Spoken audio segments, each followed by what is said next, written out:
ఎక్కడ పోయింది? రైట్. దుర్గారావు గారు మీ కుటుంబ సభ్యులకు ఏం చెప్పారు? పోలీసుల దగ్గరికి వెళ్ళినప్పుడు వాళ్ళకి ఏం చెప్పారట? అంటే ఏడి మా భర్త ఏడి అని మీ భార్య అడిగినప్పుడు కావచ్చు, మీ తల్లిదండ్రులు అడిగినప్పుడు కావచ్చు, పోలీసులు ఇచ్చిన సమాధానం ఏంటి? మా కుటుంబ సభ్యులకి పోలీస్ స్టేషన్కి వెళ్ళి అడుగుతుంటేనేమో ఇంట్రాగేషన్ జరుగుతుంది, పలానా నిందితుడు, అందుకే తీసుకెళ్ళాము. ఎక్కడున్నారో చెప్పండి, ఈ 4 రోజులు అయింది, 3 రోజులు అయింది, 4 రోజులు అయింది, ఇంతవరకు మనిషిని చూపించలేదు, ఏం చేశారు? మీరు ఇంట్రాగేషన్ చేసుకోండి.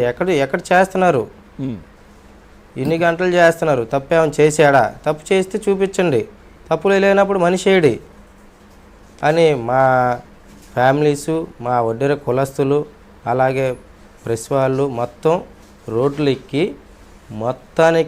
ఎక్కేసి అందరూ దీనికి సహాయం చేసి సిపి గారి ఆఫీస్ చుట్టూ తిరిగితే భయంగా తప్పుడు కేసులు పెట్టడం వల్ల మళ్ళీ భయంగా మన మీదే మీరు ఇలా చేస్తే ఇంకా కేసులు పెడతాం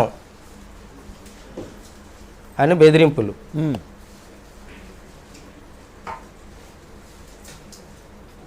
ఆ రోజు ఎక్కడున్నారు మీరు? ఇన్సిడెంట్స్ ఏదో జరిగింది అని చెప్తా ఉన్నారు కదా, ఆ సమయంలో మీరు ఎక్కడున్నారు? అసలు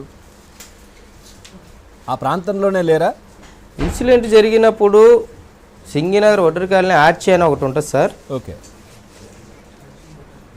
ఆర్చి దగ్గర లోన నేను బల్లలు ఉంటాయి, ఒక 6-5 కుర్రోళ్ళు ఆ బల్లల దగ్గర కూర్చున్నాం సార్ మేము. 8 గంటల ఆ టయానికి బస్సు మా ముందే పాస్ అయిపోయి వెళ్ళిపోయింది. అది ఇప్పుడు ఒక సాధారణ మానవుడు ఎవడైనా సీఎం క్యాండిడేట్ వస్తున్నాడు అంటే చూడాలని ఉంటుంది ఎవరికైనా, ఏ పార్టీ అవుతుంది, అది ఈ నాయకుడైనా ఆ నాయకుడైనా ఏ నాయకుడైనా చూడాలని ఉంటారు. మేము అలాగే అప్పుడు కూడా మేము ఎదరకలేము, ఎదరకంతా ఈ 200 ఇప్పించి అలా తెప్పించిన బ్యాచ్ అంతా ఎదరన పెట్టారు సార్.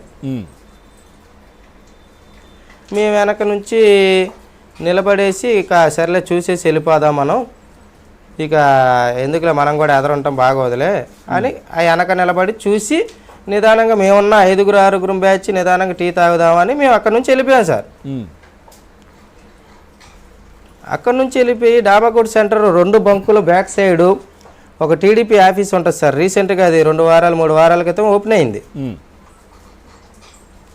అక్కడ మనకు తెలిసిన ఆయన రామారావు ఉంటాడు, ఆ రామారావు దగ్గర పాదయాత్ర అన్నది క్యాన్సిల్ అయింది, ఏంటో కనుక్కుందాం పదా అని మేమందరం వెళ్ళి అక్కడ కూర్చొని నవ్వుతూ మాట్లాడుకుంటున్నాం. ఒక 2 నిమిషాలే సార్ అక్కడ కూర్చొని నవ్వుతూ మాట్లాడుతుంది. 2-5 నిమిషాల్లో మాట్లాడుతుంటే ఈలోపు ఆ రామారావు అన్న అతనికి ఇలాగ సంఘటన జరిగింది, గంగానాం గుడి దగ్గర వివేకానంద స్కూలు దగ్గర సీఎం గారి మీద రాయి అటాక్ జరిగిందని అక్కడ ఫోన్ వచ్చింది సార్ మాకు.